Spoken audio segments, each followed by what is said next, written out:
किसी गांव में एक कारीगर रहता था जिसका एक लड़का था। कारीगर अपनी छोटी सी झोपड़ी में टोकरी बनाता था जिन्हें वह 20-20 रुपए में बेचा करता था। अब कारीगर बूढ़ा हो चुका था। उसने सोचा कि मैं अपने बेटे को ये टोकरी बनाने का काम सिखाता हूँ।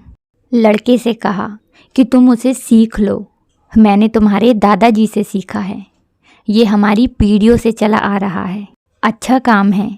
लड़का भी मान गया टोकरी बनाने का काम सीखने को।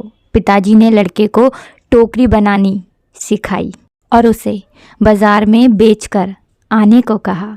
लड़का टोकरी को लेकर बाज़ार गया और बेचकर आया ही था। पिताजी ने पूछा कि उदास क्यों हो? लड़का बोला कि मेरी बनाई हुई टोकरी केवल 10 रुपए में ही बिकी। पिताजी ने कहा, चलो कोई बात नहीं, आज तुम्हें और अच्छी टोकरी बनाना सिखाता हूँ। पिताजी ने और अच्छी टोकरी बनाना सिखाई और उसे बाज़ार में बेचने को कहा। लड़का टोकरी लेकर बाज़ार गया और अपनी बनाई टोकरी को 15 रुपए में बेचकर आया। लड़का अब भी उदास था।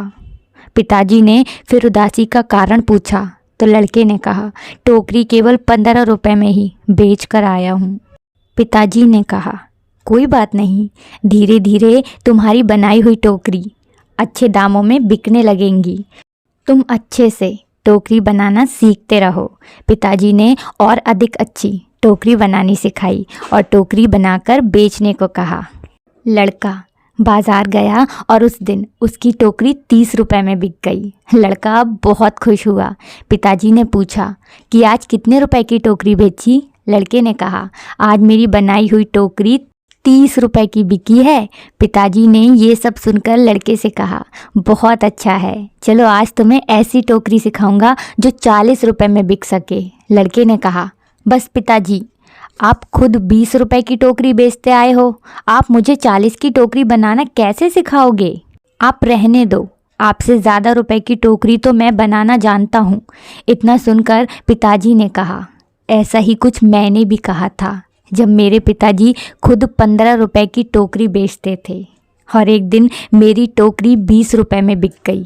मेरे पिताजी ने मुझे 25 रुपए की टोकरी सिखाने को कहा था तो मैंने भी सिखाने के लिए मना कर दिया था और कहा था कि आप खुद 15 की बेचते आए हैं, आपसे ज़्यादा की तो बेचकर मैं आया हूँ।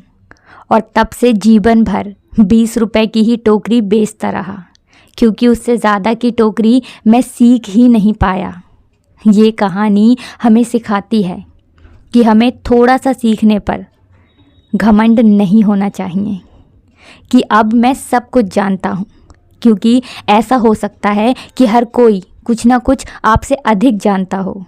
हमें हमेशा कुछ ना कुछ सीखते रहना चाहिए और अपने ऊपर कभी घमंड नहीं करना चाहिए, चाहे हम ज़िंदगी में कितने भी आगे क्यों ना चले जाएं।